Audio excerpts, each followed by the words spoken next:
Welcome to my series on demystifying the DSM. This is where we are literally going disorder by disorder in the DSM and talking about how do you diagnose, how do you treat, what are comorbid and differential diagnoses.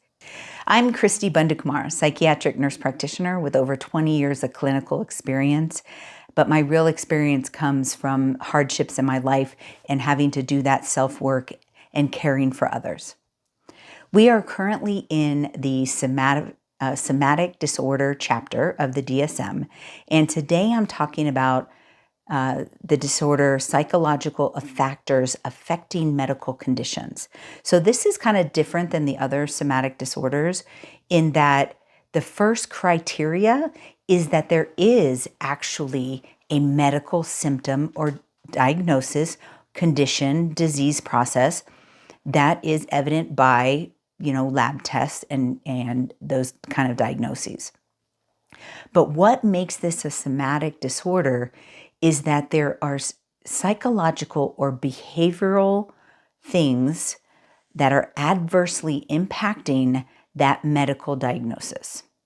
And I experienced this firsthand with my daughter, Maya. Now, Maya passed away a little over a year ago. She had DRPLA, which is a neurodegenerative condition that was causing atrophy in her brain. She had epileptic seizures as part of that. But one of the psychological things that exacerbated it is if she was stressed or crying, she could actually have a seizure and not a pseudo seizure like we talked about with conversion. She would actually have or exacerbate or cause an epileptic seizure. So these are, yes, they're psychological things, but they are impacting the treatment and condition that has been diagnosed. So here are the criteria. We have three main criteria. Criteria A is that there is a medical condition that has been diagnosed.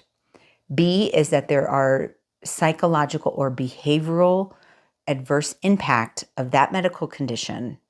And then the third is that it's not depression, panic, or PTSD, right? Looking at those differential diagnoses, because we want to make sure that if it's depression or panic or PTSD, we actually need to treat that with medication. Psychological factors affecting medical conditions, if that is the isolated disorder or diagnosis, then cognitive behavioral therapy should be enough to work through that.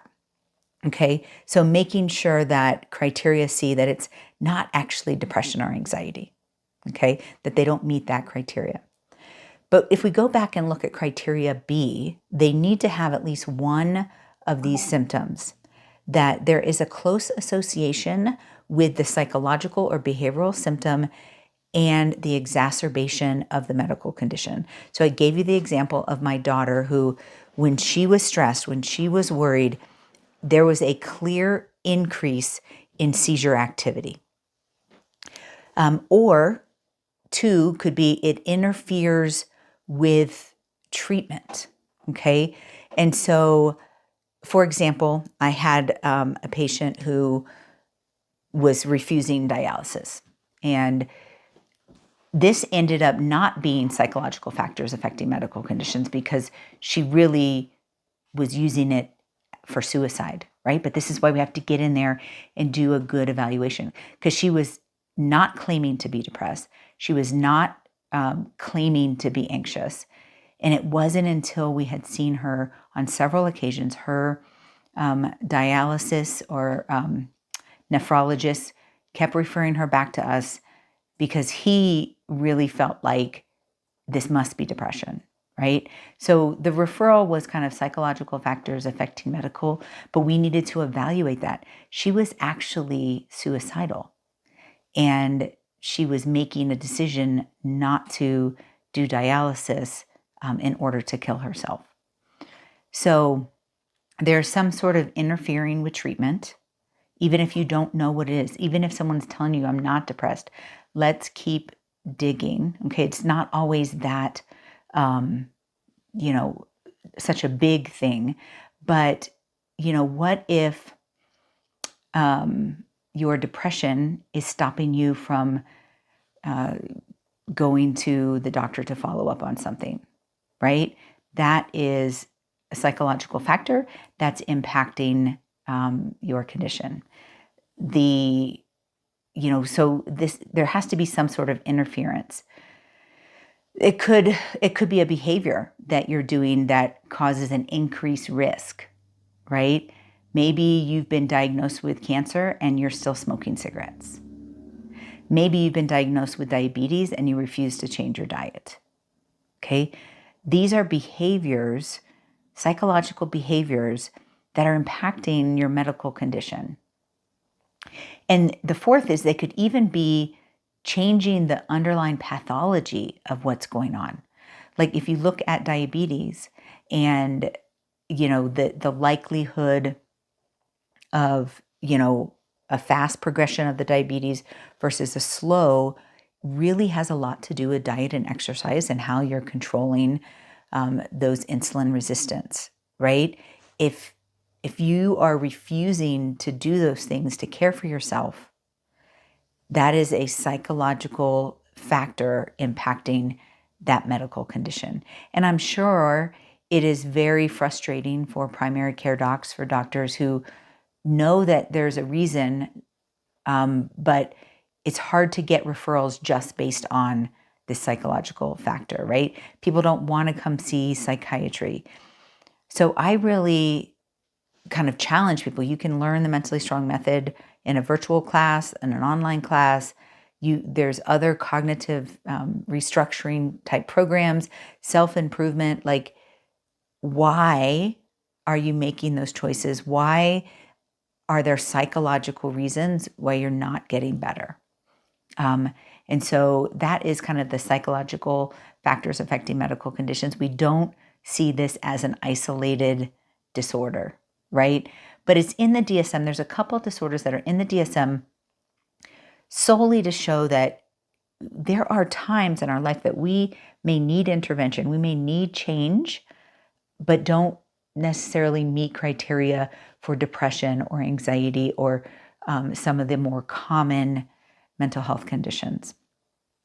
So that is psychological factors affecting medical conditions.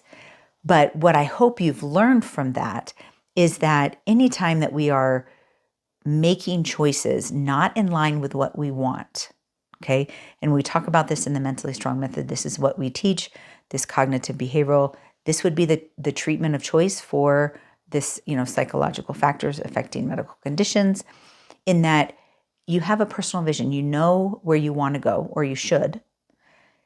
Are you making decisions for your health, both mental, physical, spiritual health, in line with what you say you want? And so it really lines up nicely with the Mentally Strong method and learning how to think through what's going on in our thoughts and our feelings, organizing those and making decisions that move us in the direction that we're trying to go. Because this disorder is about not, whether it's conscious or unconscious. For my daughter, it was unconscious. But for someone who refuses to quit smoking when they have cancer, that's a conscious decision, okay? And so, but it doesn't matter whether it's a behavior, a choice, a feeling, an anxiety, a negative thought, it's impacting you. And how can you reframe that? How can you work through that? Think, organize, choose. Learn the Mentally Strong method. Learn something. Commit to your self-improvement so that your physical health can be, that you can be physically and mentally healthy. I truly believe that we're all on a journey of mental strength, and I believe that you are mentally strong. If you got to the end of the video, you obviously enjoyed some of the content. I have a lot of free content out there. I am really trying to empower everyone to find their mental strength. So subscribe, get the actual notifications, and let's embrace this journey of mental strength. See you there.